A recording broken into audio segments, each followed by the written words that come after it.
اینها زنبوری عسل می باشند. تیر ماه اکتبر پیش از بارشات باران و برف و سردی ها در این دوره کاری زنبور پروران بسیار است. در این روزها ساکنی دهه کدوچی جماعت دهاتی به نام میرزاعلی وایسفی ناحیه واسه حبیب الله نوروف که شغلش زنبور پروری می باشد با موسم تیرم‌ها و زمستانگذرانی زنبورها آمادگی خوب دیده است. قوطی ها را که زنبورها این دوره را اثر میگذرانند آماده می نماید.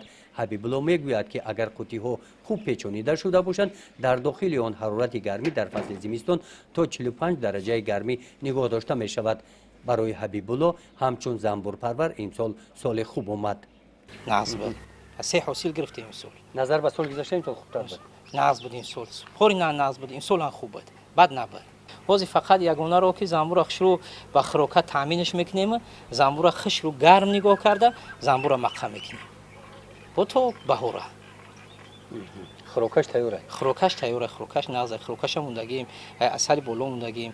و با اینجا کم و بیش خروکش میکنیم. بعد چیکارش میکنیم؟ محکمش میکنیم. در این ظرف‌ها عسل تازه طبیعی از لحاظ اکولوژی تازه و به سلامتی آدم فایده آور محصول مهنت امساله عمک حبیب الله میباشند. اینجا نوع‌های عسل طبیعی از گل و گیاه‌های موضع‌های خاولین و موضع‌های دهه کدوچی عسل شیرین و عسل طعمش تلخک میباشند.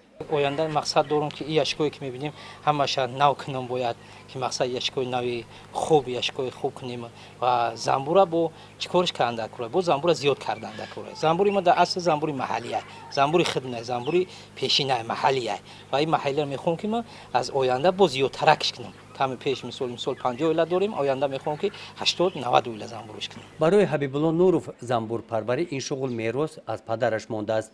در نوبت خود حبیب الله این شغل را به فرزندانش میآموزاند. اهل عائله از حاصل امساله زنبور درآمد خوب گرفتند و مقصد دارند که این زمستان را پس سر نموده در آینده عائله زنبورها را زیاد نمایند.